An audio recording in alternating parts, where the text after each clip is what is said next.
Thanks, Paf, for the introduction, and thanks, CERIAS Symposium organizers, for giving me this opportunity. Indeed, here I'm talking about something which you have been hearing quite a lot, and like as Paf said, in the media as well. And what my aim here is to provide some of the interesting things that are happening in this space. And obviously, I'll be selfish and more focused on the things that interest me. And my aim is to just give a brief overview. But I'll be more than happy to have your questions in the end or afterwards in the hallway, if particular thing that you wanted to ask about. Indeed, the title for the talk is a technical perspective for the blockchain things and what's happening in that space. So I'd typically like to start this talk of mine by looking at this, how our communication landscape is changing. And maybe we saw that in the beginning of this century that we started to become from local to global. What I mean by that is that we no longer relied exclusively on the local partners, but instead we started to have companies such as Airbnb and Ubers and Amazon, so that it's global, it's same thing works everywhere with the same account, and I can just go and use it over there. However, one key thing which was different there was the centralization, that there's still one organization or one body, one governing body who was making decisions there. And actually started from the subprime in 2008, it laid in one particular sector, the payment sector, the innovation in terms of the Bitcoin, and which lead to several different cryptocurrencies, where idea is that the governance, both aspects of it, like making the rules and following the rules, is now distributed. And that's done by a completely distributed or decentralized system, which as long as half of that is working correctly, will continue to function correctly. Initially, the industry was not so much interested about it, but maybe 2013 onwards, it indeed started to happen that where people see that, hey, the core idea can be applied beyond money. I mean, we can take everything as an asset, and then we can use that for and use that to actually track different things. And basically, as I write there, it's like people are trying to do blockchain for everything. As a technician, it's my task to indeed ask that question for the first time, is blockchain really required here? But indeed, there are in some genuine scenarios where it is applicable, and that's what we try to focus on. So the rhetoric typically used to say that cryptocurrencies may or may not survive, but blockchains are here to stay. I think even maybe the first part itself, I may say that maybe they have enough potential to survive by now, but let's see what happens with themselves afterwards. So this is just, I'm showing, this is quite old and showing just some of the players in this space where there are interesting things happening in the industry at the core level itself, going up to the application layers and how things are progressing in that space. My aim is just to show that there's a lot of startups and big companies who are in this space working, and there is a lot of potential, which probably I don't think I need to tell in this audience. But I want to start my talk by giving a very interesting way to look at this whole concept, and that's that initially it started as something as a currency or money. So what is money? It's actually a store of value in basic principle, which means that people can save it and use it later. It's not like bananas, which I can't use as a store of value because they'll go bad, or oranges. Okay, it's something which I can keep in wallet and can remain there for a really long time without getting hampered. So that's the advantageous thing for the money.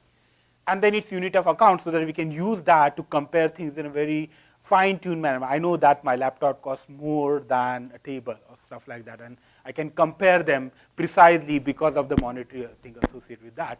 And that's the reason it becomes a really good exchange of medium of exchange. And money, we have used a different kind of money throughout our human history. And I want to take a very interesting example, which some of you might have seen or not. And this is on Yap Island in Pacific, they use a very interesting kind of money. They call them stone money. They are big discs like that, as I'm showing on there, and with a hole in between, and they cannot be queried on that island. So they have to go to some other island, query them, and then bring them back to the island. And they use this as a currency. Their aim is that it's a small island, so say that that stone currently, which is lying at that particular location, now initially belonged to person X, now it will belong to person Y. And they just tell that to everybody, and everybody remembers, and that's how they try to keep account of everything. In fact, there is a very funny story there that once they were querying some stones, and the ship capsized and they fall off. But the people survived. They said, yeah, we queried them, but we can't bring them. And they said, don't worry, we'll still count them. We'll say that those who are sitting somewhere at the Pacific, we are going to use them as a money and use them as a. So the key thing to remember here is that for any monetary system, what we have to remember is the oral history. As long as we can remember, or maybe I'll focus on the word history, or maybe I'll then use the word ledger. So as long as we can keep a ledger, we can use that to count money and maintain a complete ledger over how it is transferring. We don't need to have a physical instrument for that purpose. And that's a maybe basic idea behind all this, maybe initial idea behind all Bitcoin and other cryptocurrency systems. So if you look from the core idea itself, as I was saying, it's a ledger. So the first thing is the blockchain, and actually it comes in now different forms, but I'm still maintaining the basic thing. The keyword I'm focusing here is the asset. So although it's initially started for a currency, but it need not to be currency. It can be anything that you want to keep track of. And that's where the other application in the industry comes in picture.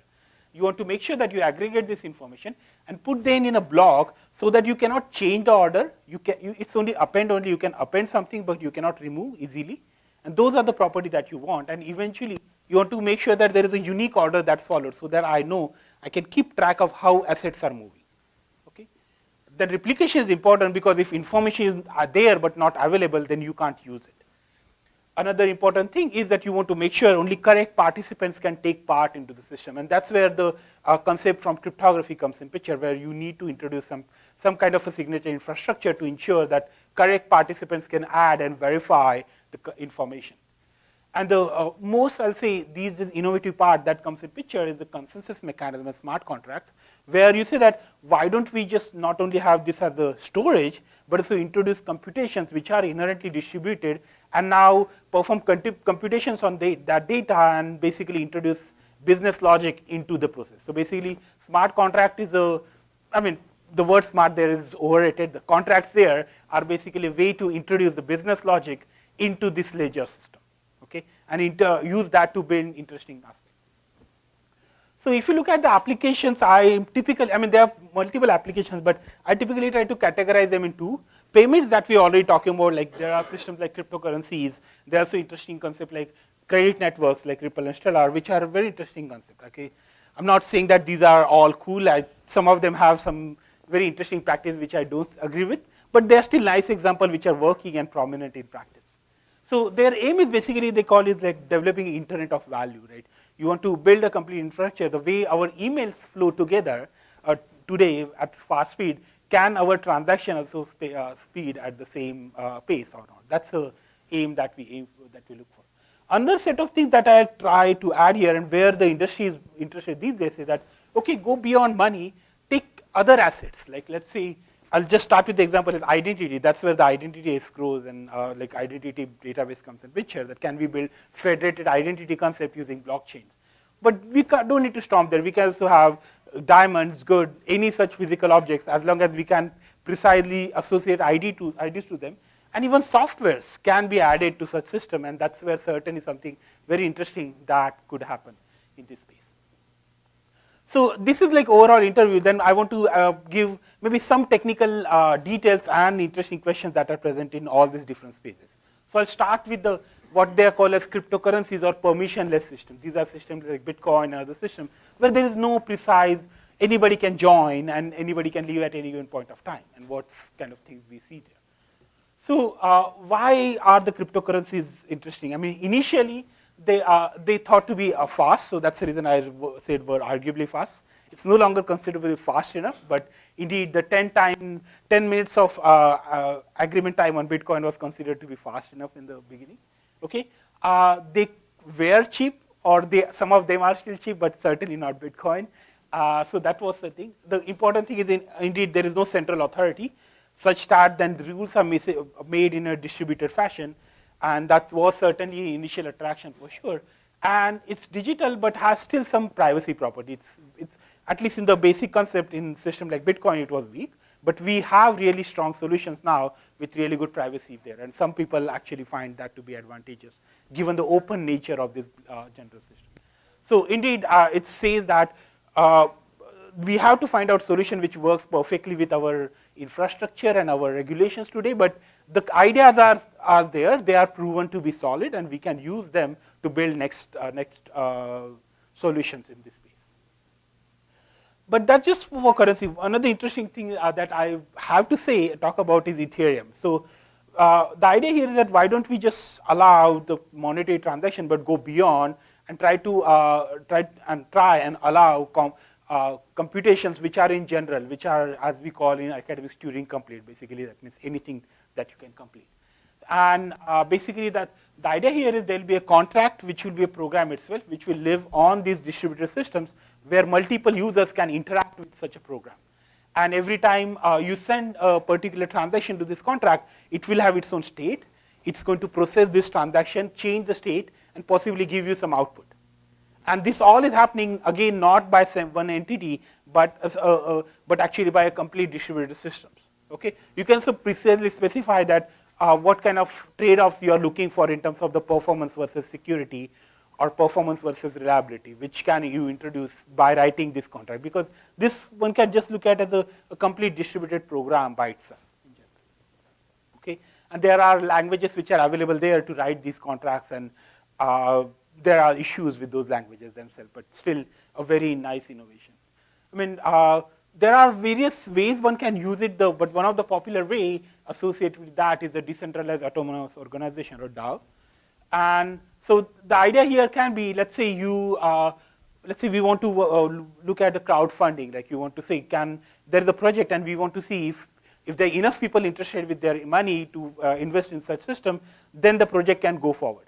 But people do not want their money to get stuck in such a contract. So I'll pledge money and say that, okay, as long as this particular system raises maybe $1 million in this given amount of time, then you can use my money. Otherwise, I want to get back my money. And we want to ensure that no individual do that, but instead the complete distributed contract does that. And that's certainly the one example DAO. But in Ethereum space, there are certainly very interesting examples and applications that are getting built itself, which is certainly, there is a lot of opportunity for innovation in this space for sure. Okay, so that's the good part, but what are the challenges here? And I can certainly, there are more, but I'm certainly going to focus again one which I'm interested in these days is privacy, regulation, scalability. So it's known in Bitcoin situation that actually when you perform a transaction, although your real name never reside there, however, people can still track the transaction. They can say that, okay, how is money getting spent? And they can try to link, although not your names, but your different pseudonym as you perform transaction. So as I'm showing over here, let's say A and A prime are the pseudonym for the same person. These are basically their public key hashes.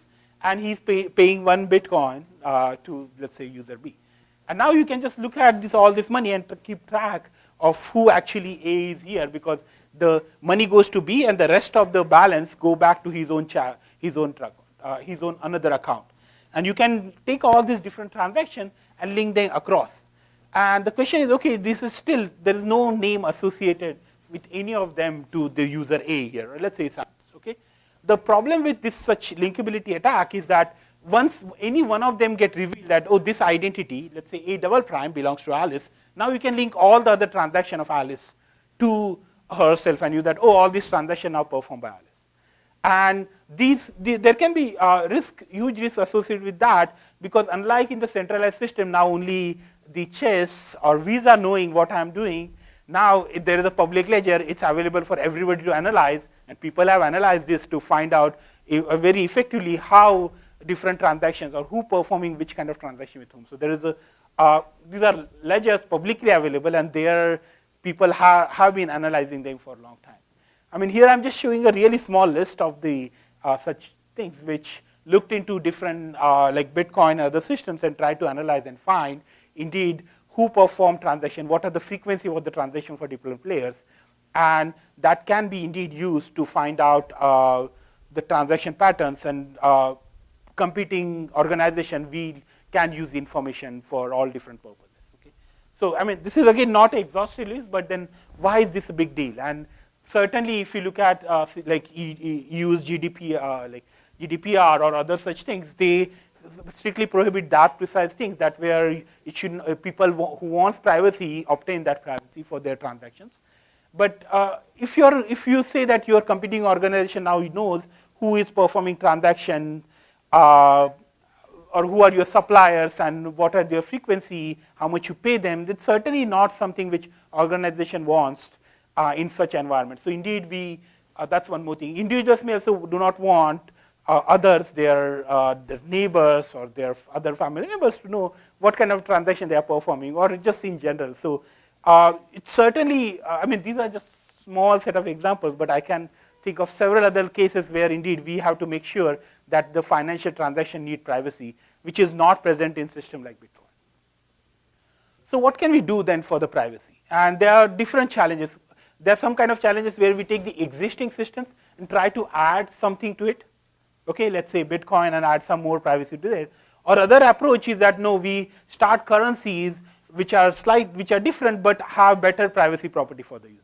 And we have solutions in all these spaces. I mean, there are some solutions for mixing and stealth addresses which are sometimes used in the systems like Bitcoin to improve the privacy. But there are also other systems like Zcash, and I guess one of organizers is here at Purdue. I think she was attending, but maybe I can't see her here. So Zcash, or there are some other examples where the aim is to actually have systems which are by definition have better privacy, which we can employ for our system. So here I'm just making a list, and I don't mean to actually give any technical details here or cryptographic details here. But the key message there is that all these have their own advantages, disadvantages, and it's basically indeed it's a zoo. And the aim is that we have to take our own application space, see what kind of privacy we want, and respectively then go after a solution which is helpful for us. Okay, there are some of these solutions which are generally quite good and can work pervasively, but they also come with assumptions. For example, SNARS can be a good example to have any generic system, but they have their own small assumptions which we have to consider before we use them. Another thing which is necessary to consider is the regulation, and I'm pretty sure that ransomware is certainly something which many of the industry people are typically consider and worry about. And Bitcoin was used several times in those systems as a monetary way to get, and so are the other things like Silk Road. And indeed, we want to make sure that there is a better regulations about how transaction happen in such environment. And some steps are happening all over the world, but more efforts are certainly required. Another thing is, I guess, the value crash, and any time the Bitcoin value crash, I mean, as it happened recently and continues to happen, it's a big news. And certainly, again, maybe we have to see what kind of things play a role in that, and if you want to have a good cryptocurrency system which is less prone to such externalities, maybe some more efforts are required in that space. However, I'll say that it's still possible. I mean, it's easily possible to regulate all the transaction when money get converted from Bitcoin to other currencies like dollars or other things. And there is already, even in US, there are regulations in place to deal with these exchanges, and that's happening all over the world. And that's certainly one way to keep track and introduce the regulation the way we want in such environment. But certainly there's more efforts that we can put in this space for sure. And if you look at the systems such as Silk Road and other, we have found out that our forensic techniques still continue to remain reasonably good, and combining the physical evidence or evidence from the forums along with the cryptocurrency, we are able to actually overcome the challenges that are presented by usage of this system. One more thing I want to add here is that when we get an evidence in such system, it's much more foolproof because nobody is able to tamper that. So I find that to be advantageous as compared to some extremely black box kind of environment that present in the banking system otherwise, where people may tamper the logs and actually incorrect person may get actually prosecuted than somebody who actually did something wrong. So here at least everything is transparent, so which I find to be an interesting asset in this space. Another thing that's happening in this space that obviously, for even a Bitcoin transaction, let's say I want to perform that, I have to pay fees of easily $50 or even more today. And the challenge there is that can we do something to actually reduce the effort, so that can we build application, what we call as layer 2 applications, which build on top of blockchain, but they only use the blockchain for bare minimum applications, and the rest of the things happen off chain, means just as a normal communication. So you introduce interesting contracts, like here, which is known as payment channels. So the payment channel should be looked as a gift. I'm putting money in the gift card and continue to use that over some period, and at the end of the time period, I should go and settle how much I paid, then I have to give that and take back the money. And the idea is that we can build such interesting contracts on top to reduce our reliance on blockchain to perform transaction. It's efficient in terms of the time, because this can happen just in this particular off-chain is a transaction is just basically sending us digital signature. There is no fees involved because it's direct and you don't need to do anything with the blockchain, so it's very interesting in that space. And it also allows us to basically go beyond just one hop and perform multi-hop transactions with fees there in that scenario, but that can also bring interesting application to just talk to perform transactions with anybody without even having any such channel with them. So those kind of concepts that I envision here, we can just look at in terms of what are known as payment channel network, where the idea will be all these participants, they will put some money on each of this gift cards, these payment channels, and they are locked as a transaction to the blockchain network, and then they'll just use this infrastructure for some time to perform transactions in a completely off-chain manner, as if just sending one signature. Okay. There are big challenges here itself. I mean, privacy is a challenge because these now guys in between can indeed determine what are the transaction volume and who is sending to whom what kind of transaction. And so is the reliability. Any of these guy in the middle goes down, again we have an issue that how to deal with that, because then we cannot use that link associated with this person. Let's say here Bob goes down, we cannot perform, Alice here cannot perform transaction any of the Carol or Dave. So interesting challenges are still present over here, but the businesses, like even Visa, for example, they think of this as a potential way to collaborate, where indeed they can introduce these intermediate hops with high availability and allow people to perform transaction to that. So their aim will be, we'll charge you a small fee, but then we'll provide you a very high availability so that you can perform transaction through us. Okay. We have a SATC NSA project associated with this concept and looking into the privacy and reliability issues in this space. So what's in the near future? I mean, the one thing is obviously people are already talking about connecting all these blockchains with each other. So there are concepts like atomic swap or interledger, where you take different blockchains and let's say, can I perform a transaction which goes across different blockchains simultaneously? Okay, and so that then we can, let's say I take, let's say I have my own blockchain associated with my company and I want to use Bitcoin or the system for payments. Can I perform transaction which simultaneously happen, that goods is transfer here and the money is transferred on the other side? So that's certainly something, there are interesting things happening in that space. The key issue there will be secure interoperability, that different blockchains speak in different languages. Can we make them talk in language which such that they can indeed communicate in a manner where the security is not lost? And so is the privacy, similar to the payment channels.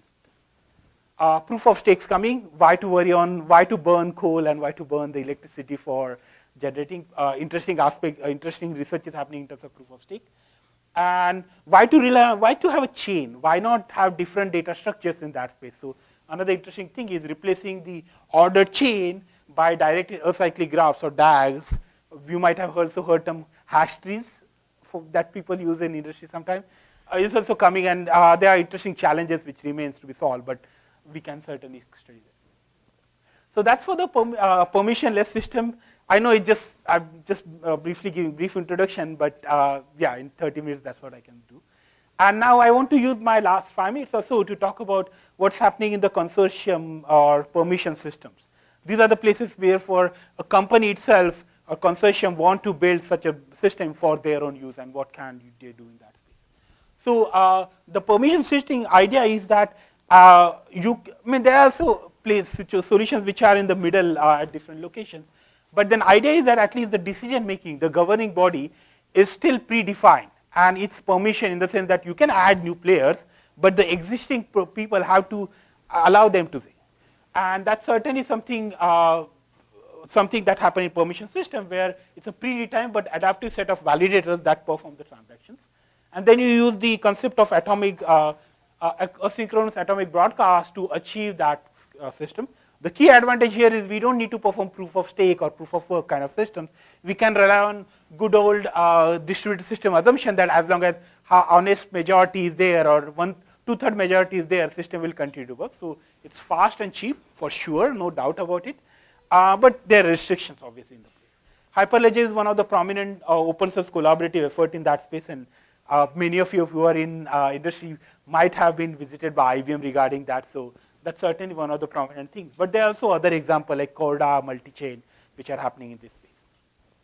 So what kind of problems that we can solve with such consortium system? And supply chain is certainly, as I mentioned, a very interesting thing. So if I look at the traditional supply chain, we can look them as a multiple bilateral links joined together to form a chain. And the words are important. So they are bilateral links, but they're still not connected. They are just bilateral each, but they are not actually, there is no communication between two links. And that's a challenge that we have with the supply chain today, that let's say supplier A and supplier B has a ledger, supplier B and supplier C has ledger, but they don't have anything together. And that's certainly the challenge that we present here. And that's the reason like most supply chain today fail to make their process transparent across links. And that's a key challenge in this space that we want to solve. If you look at the solution like RFIDs, PUFs, they are present there and they can introduce unique IDs, which is good, which is a very nice step towards in that space. But they still do not solve the software problem or the ledger problem. Because it's still possible for like insiders to create fake logs or tamper logs based on what they see and how they process them. So that certainly is a problem. And that's where blockchain comes in picture, where they can actually join these links to create form a chain or form a ledger chain at the level of the ledger itself to perform tracking across different situations. So this is a project that I'm going for Northrop Grumman for last 2 years, and where we try to with them we started to understand what precise things we can do in such supply chain situation. There are interesting challenges in this space. We can use a blockchain system to build the basics infrastructure, but access control is a huge challenge. So is the verifiability of the program. And as well as, let's say, based on the different goods that we add to the such supply chain system, that brings its own challenges. So I think there is significant more academic involvement is required to bring the supply chain close to the blockchain and use them for practical use in the practical systems in general. So then I'll want to just take maybe 1 minute to talk about what I find and what excites me in the next. And actually that's also very closely related to the two key terms that you have heard.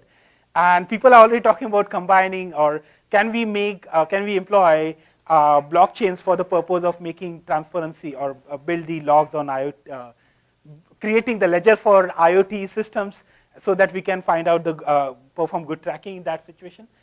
It's not certainly a natural fit.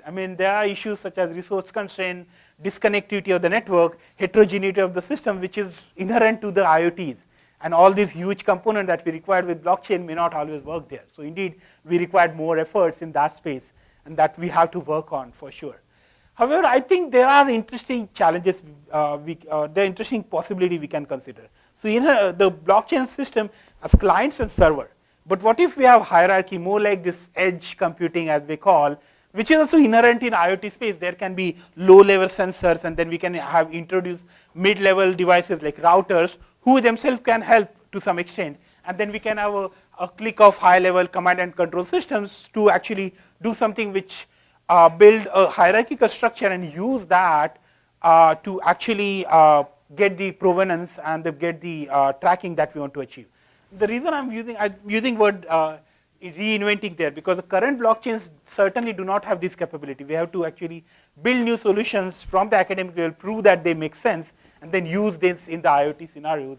And that's certainly something which excites me more. There are also interesting issues in terms of ordering and validations, where can we differentiate them and do interesting things in that space. So yeah, a lot to be done in this space. And with that, I'm going to end my discussion. If you are here at Purdue, I run a weekly seminar at 2:30 to 3:30. I'll be happy to see more faces. We have people from all backgrounds, from liberal art to computer science, attending that discussions. But I'll be certainly happy to see more people joining me. And yeah, we are thankful for NSF, Northrop Grumman, and Ford Motor for their help for our research so far. But we are certainly looking for more collaborations with the industry going forward. Thank you.